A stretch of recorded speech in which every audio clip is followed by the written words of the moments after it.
eu sou Viviane Cesarino e este é o Vossa Excelência, a Memória. Em abril de 96, um ataque de Israel ao sul do Líbano matou mais de 200 libaneses numa área da ONU.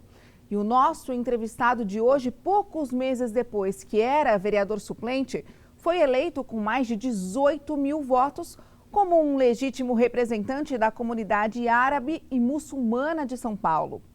Da crueldade, ele queria tirar uma cidade mais humana. São de Mohamed Murad, leis que incentivam o turismo e a cultura, como a que liberou as calçadas para bares e restaurantes e a que permitiu que todos os aposentados tivessem direito à meia entrada em cinemas e teatros. Jornalista, advogado, economista, Mohamed foi vereador de 93 a 2000, segundo secretário e líder do PL. É uma honra receber o senhor. Muito obrigada pela presença aqui no Vossa. A honra é minha e fico feliz de estar participando destas memórias do nosso Legislativo. Deu saudade de entrar aqui? Eu já vi que o senhor comentou, ai, que saudade que deu de sentar aqui. Olha, saudade sempre dá e a nossa memória sempre está arraigada a esse espaço aí de discussões, esse espaço de projetos, esse espaço que nós temos tantas leis para a cidade de São Paulo, procurando humanizar essa nossa cidade. Aqui é um caldeirão, nós temos aqui em São Paulo o Brasil. Todo está aqui em São Paulo, o mundo todo aqui em São Paulo. Tanto é que consagramos São Paulo capital mundial da gastronomia, porque nós temos gastronomia do mundo todo. Aliás, o senhor foi muito envolvido nesta questão da gastronomia, né? Essa lei que permitiu as mesas nas calçadas, ela mudou tudo para os bares e restaurantes. Mas o senhor também enfrentou gente contra essa medida, né? Sim, na verdade, muitas das leis e projetos, e a minha preocupação, principalmente no início do mandato, era procurar criar algumas coisas que realmente tivessem umas raízes. A lei foi combatida por outros motivos, mas ela foi muito bem feita. Tinha que deixar-se o espaço nas calçadas de 1,30 m para os pedestres e cadeirantes, então tinha um espaço, podia fazer um cercado daquela calçada nos espaços que pudesse usar e até nas laterais dos bares e restaurantes, se fosse permitido pelos proprietários, podia usar as laterais também. A intenção do senhor era regularizar esse espaço das regularizar calçadas. Esse espaço, embora muitos até colocam as mesinhas, as cadeiras na rua, não é nem na calçada. Uhum. Organizamos esse espaço, foi muito bom, aproveitado por todos. Criamos também a semana do Happy Hour, com referência à primeira semana do horário de verão, para se aproveitar mais o dia, se aproveitar mais o verão. Na área de turismo, gastronomia e lazer, criamos a Comissão de Apoio ao Turismo, Gastronomia e Lazer. Foi um trabalho muito grande, não foi só meu. Teve a vereadora Aldaísa, o vereador Aurélio Nomura e outros vereadores que participaram dessa comissão e nos ajudaram a desenvolver todo esse trabalho. O senhor acha que esse ideal de cidade mais humana que o senhor trouxe para cá também passava por essa questão de convivência mesmo, no caso das calçadas, né, da ocupação ali das calçadas, da convivência entre os moradores, os proprietários de bar? Sim, evidentemente. Tanto é que nós também criamos as ruas 24 horas. A nossa preocupação é uma convivência equilibrada, harmônica, tá certo? Com segurança. Também nós tivemos um projeto que não foi adiante, que era a mudança da luz de mercúrio para a luz de halogênio na época. Mudança da iluminação. Mudança da iluminação. Não houve essa mudança como deveria, como agora também não está havendo essa mudança como deveria, que nós temos o LED, que é mais barato, consome menos energia e ilumina também mais, está se desenvolvendo de uma forma, uma capacidade de aumentar a iluminação. Aumentando a iluminação dá mais segurança, roubo, furtos, acidentes, uma série de coisas, quer dizer, para todo mundo. para o pedestre, para o motorista. Agora nós temos os ciclistas, os motociclistas. Então a cidade de São Paulo é um caldeirão. E tem que haver uma harmonia para que a coisa, para que uma energia positiva. Esse é um grande desafio, uma energia né? positiva. Conviver todo mundo. É um desafio, mas é verdade. Desculpe. Não, e é só comentar aqui, desculpa interromper o senhor, uma fala que o senhor fez aqui que eu gostei bastante. Que o senhor falou que a nossa luta, o senhor falou na época, é por uma comunidade forte, unida, consciente, que possa contribuir para amenizar o sofrimento dos menos favorecidos e para tornar São Paulo uma cidade cada vez mais humana. Exatamente. E continuo com essa ideia sem tirar uma vírgula. Conta pra gente como é que foi a chegada do senhor aqui. O senhor primeiro veio como suplente. Sim. Inicialmente eu vim como suplente, eu era o terceiro suplente. O senhor não tinha nenhuma experiência de política? Não. Assim, experiência legislativa nenhuma, era a primeira vez. Mas foi um encontro muito bom. Eu tive a oportunidade de conhecer mais. Fui muito bem recebido, tá certo? E até agora a gente encontra aí algumas pessoas no primeiro dia. No primeiro dia também teve, o meu gabinete era do lado do vereador Almir Guimarães, e quando eu passei pelo gabinete dele, ele me deu as boas-vindas e me deu o regimento interno e a lei orgânica da Câmara Municipal do nosso município. Foi a primeira coisa que o vereador Almir, que ainda convivemos até hoje, de uma forma bem harmônica e gostosa, através da VESP, Associação de Vereadores e Ex-Vereadores de São Paulo. Qual que foi a primeira impressão do senhor aqui? A primeira impressão, naquela época, deu para sentir assim um friozinho para fazer como é que se diz? O juramento, depois as primeiras palavras, ainda a gente não, no início, ainda as ideias não estavam fluindo. Todo aquele trâmite que tem aqui dentro, né? O Vossa Excelência, isso. Pedir a palavra pela ordem. Foi ordem. ótimo. E todos os vereadores aqui, quer dizer, teve um recebimento aí caloroso de todos os vereadores. E olha, foi uma convivência independente de ideologia e partidos. E hoje eu até colocaria uma questão que eu acredito que hoje temos que desenvolver mais a geopolítica. Porque a geopolítica trata dos assuntos políticos separada das ideologias. Então, cada um tem a sua ideologia, cada um tem a sua crença, cada um tem a sua fé, a sua moral. Embora a média da moral das pessoas, ainda eu sou favorável a que ainda haja uma moral e uma ética. Um decoro, o senhor está dizendo aqui. Decoro. Não, decoro nessa parte, mas a cidade de São Paulo, a população de São Paulo, nós precisamos equilibrar mais essa questão da moralidade, a liberdade de expressão como jornalista. Nós sempre defendemos a liberdade de expressão em todos os momentos. Posso não concordar com o que você está colocando, mas não posso tirar o seu direito de se expressar.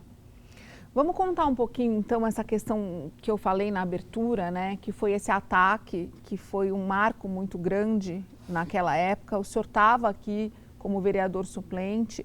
O senhor foi para a rua organizar os protestos. Como é que foi isso? Bom, isso daí foi uma coisa automática. Realmente, as cenas que vieram, principalmente do ataque àquela área da ONU, quer dizer, uma área da ONU que já está delimitada, todos estão cientes de onde que é, e morreram mais de 200 pessoas, civis, todas eram civis. Isso daqui me comoveu e comoveu toda a cidade de São Paulo. A participação foi enorme de todos,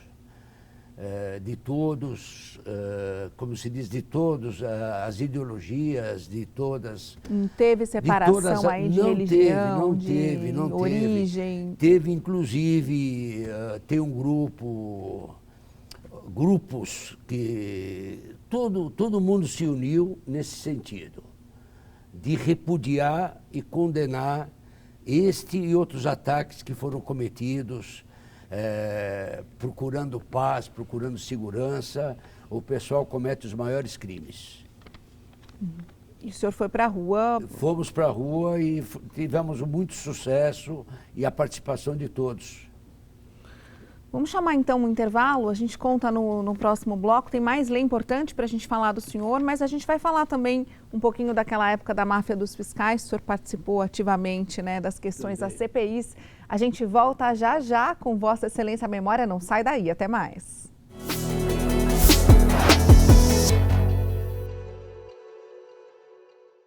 Entenda os bastidores de discussões importantes que passaram aqui pela Câmara por meio dos relatos de quem vivenciou esses momentos. Toda quinta-feira eu, Viviane Cesarino, os ex-vereadores e vocês temos um encontro marcado às 14 horas. Aponte seu celular para o QR Code e inscreva-se para receber a nossa newsletter.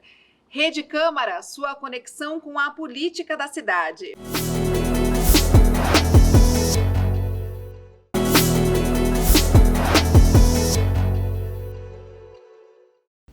O Vossa Excelência Memória está de volta e a gente continua a nossa conversa agradável com Mohamed Murad, que foi vereador de 93 a 2000, um legítimo representante da comunidade árabe muçulmana aqui de São Paulo.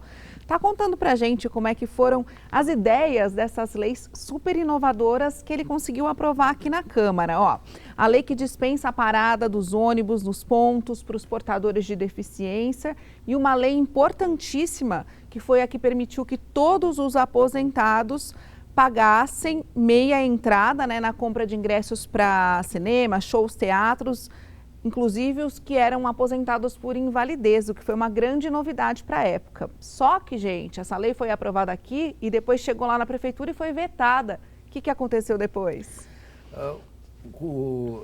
Nos reunimos com os outros vereadores na liderança e eu achei um absurdo que o prefeito, na época, ter vetado essa lei, que era uma lei importante.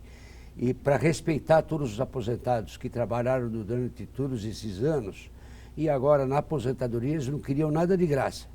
Pelo menos pagar meia entrada para que pudessem se aproveitar do teatro, do cinema, espetáculo, futebol, a parte esportiva também, e conseguimos derrubar o veto do prefeito.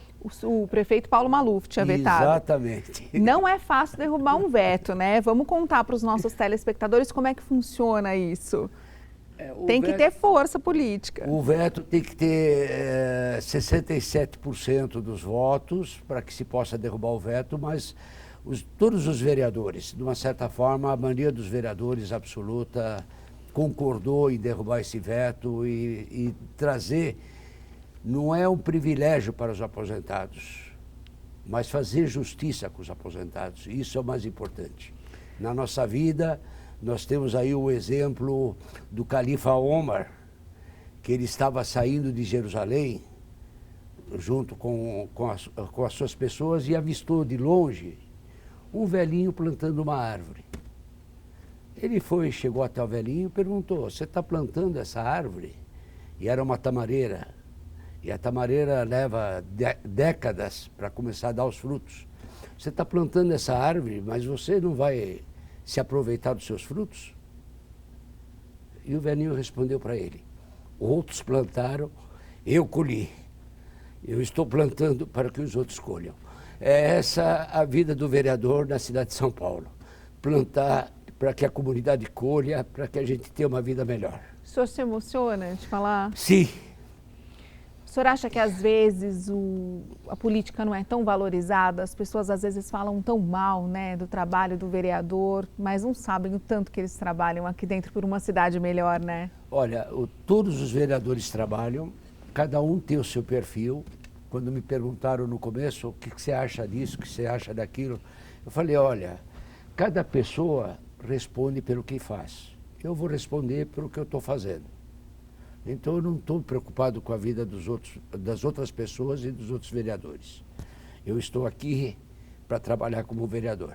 Agora, o senhor enfrentou uma fase muito difícil aqui, junto com os outros vereadores, que foi a questão da máfia dos fiscais, né? A questão do prefeito Celso Pitta. Foi um ano de 99, que estava no meio ali do mandato do senhor, extremamente complicado aqui dentro e confuso, com muita CPI. O senhor era da base do Pitta, como é que funcionava assim? Eu fazia parte da base, mas com referência à questão, quando existe uma CPI, que é uma comissão parlamentar de inquérito, investigação, diante de alguns fatos ou alguns acontecimentos, o vereador tem que trabalhar de uma forma bem independente sobre tudo aquilo que está acontecendo e constatar o que está acontecendo e condenar se tiver alguma coisa coisas erradas. Isso não há nem dúvida. É correto que o senhor chegou a ser destituído da liderança do PL por ter ido contra o Pitta? Sim, sim. Acabei sendo destituído da liderança do PL. Não, o voto do PL era dessa forma, mas é parte política, né? Na política tem essas coisas. Eu estava pesquisando aqui para fazer a entrevista do senhor e eu achei essa ocasião, porque o senhor chegou a exigir que todos os membros do PL envolvidos em corrupção fossem expulsos do partido, e o partido não gostou. Independente do partido de uma forma geral, estive reunido com as lideranças do partido na época e coloquei para eles, não é uma questão ou outra. Dentro dos acontecimentos, nós temos que ter uma posição, não podemos ter uma posição dúbia e não podemos também apoiar abertamente ou uma outra situação, quer dizer, não podemos apoiar abertamente coisas que considero incorreta ou que foram apuradas incorretamente, como incorretas. Qual que é o balanço que o senhor faz daquele ano? Assim, eu imagino que deve ter acontecido tudo tão rápido aqui que não deu para parar para pensar hoje, tanto tempo depois. Como é que o senhor vê esse episódio do Pitta? O episódio do Pitta, independente de o que eu posso colocar com referência ao Pitta, à época do Maluf. Da época do Maluf também eu participei de uma comissão parlamentar que tinha algumas denúncias com uma ação civil, e eu participei normalmente, foi feita a comissão, foi apurado os fatos e não foi constatado nada e foi. Infelizmente, na época do Pitta, teve todos esses momentos, essas situações, e eu procurei trabalhar de uma forma correta como vereador da cidade de São Paulo. Um pouquinho mais para frente, passando essa turbulência toda, o senhor fez uma proposta para diminuir o número de vereadores de 55 para 42. Corajosa a ideia do senhor, hein? Na época havia isso daqui, mas nós gostaríamos de reduzir em São Paulo e que houvesse um remanejamento também em todo o país, tá certo? Um número menor de vereadores aumentaria o trabalho. A cidade de São Paulo, na época, foi apresentado esse projeto. Hoje em dia, a própria cidade de São Paulo, se fosse dividida no meio, daria mais de 55 vereadores para cada parte da cidade. É verdade. O estado de São Paulo, também se fosse dividido no meio, daria 70 deputados federais e 94 estaduais para os dois lados. Então, São Paulo atingiu o teto. E há uma defasagem muito grande, uma proporcionalidade muito grande com outros estados do Brasil. Essa é uma questão que precisaria ser dirimida. Naquela época, era mais pensando numa questão de gastos, de repente? Era de gastos na época. De economia, de dinheiro participamos público. Também, fui até Brasília com alguns vereadores para também negociar a dívida, ajudar a negociar a dívida da cidade de São Paulo, que na época eu já não me lembro na época. Mas devia ser muito grande. Era muito grande. Teve essa dívida, agora parece que acertaram aí com o Campo de Marte. Com o acordo do Campo de Marte. O Campo de Marte e tem muitas outras coisas.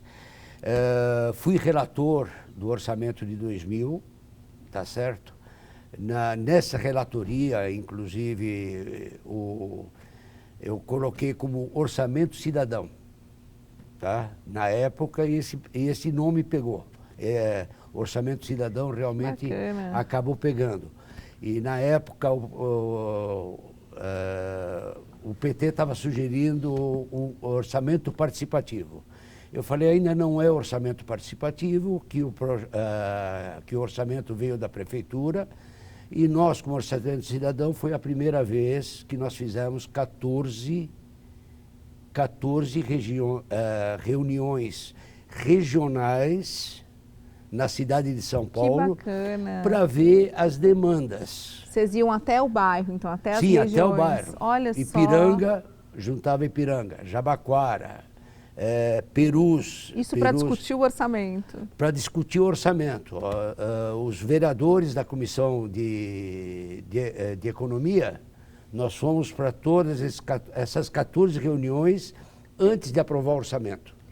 Que bacana isso. Tá, e foi, acho que nessa época que foi instituído 1% de IPTU, tirando todas aquelas taxas. Agora eles voltaram a pôr as taxas. Bom, vocês tentaram. E olha, gente, ele não era bom só de ideia, não, era bom de língua portuguesa também, que tem uma ideia incrível que ele teve. Pegou isso na época? Como é que funcionava? Na época, nós apresentamos um projeto era para os alunos, principalmente no ensino fundamental, corrigirem placas, faixas, outdoor, dizeres, tudo que tinha na época. Os erros de português. Era esse o projeto dos erros de português. Isso. Eu até, nesse projeto e alguns outros, deputados estaduais e vereadores de outros municípios de São Paulo me ligavam no gabinete querendo saber como é que era o projeto, como é que eu podia desenvolver esse projeto. Foi um projeto muito feliz, criamos a gincana da língua portuguesa também, nesse sentido. São lúdicos, de uma forma lúdica das crianças aproveitarem, corrigirem os erros de português e levar isso daqui para as aulas e para conversar com as outras crianças. Muito bacana. A gente está chegando no finalzinho do nosso programa, vereador, e eu queria só que o senhor deixasse então uma mensagem contra o preconceito. A gente estava conversando no intervalo, não cabe numa cidade desse tamanho, dessa modernidade, a gente ainda ter episódio de preconceito, né? Bom, o brasileiro é uma índole impecável,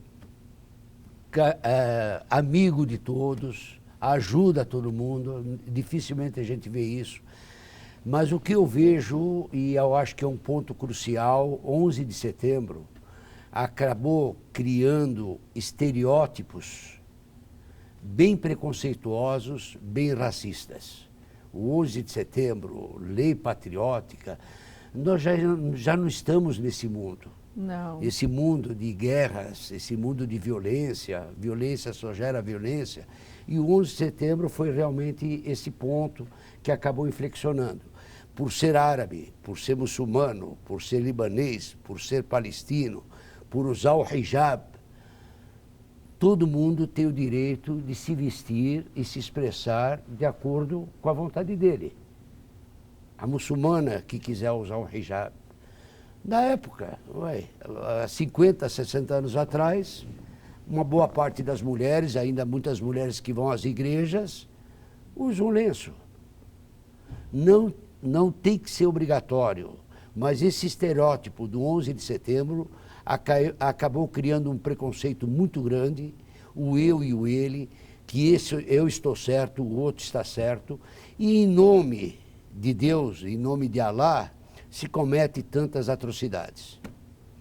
Eu agradeço demais esse discurso contra a intolerância religiosa. A gente tem que lutar muito contra isso, e todas essas lembranças e recordações, histórias que o senhor contou aqui. Muito obrigada pela presença. Foi uma honra. Obrigado a vocês. A nossa memória já não está como antigamente. Tá ótima, que isso. Muito obrigada. E muito obrigada para você também que ficou com a gente até agora. O Vossa Excelência, a memória fica por aqui. Muito obrigada pela sua audiência e até a próxima. Tchau.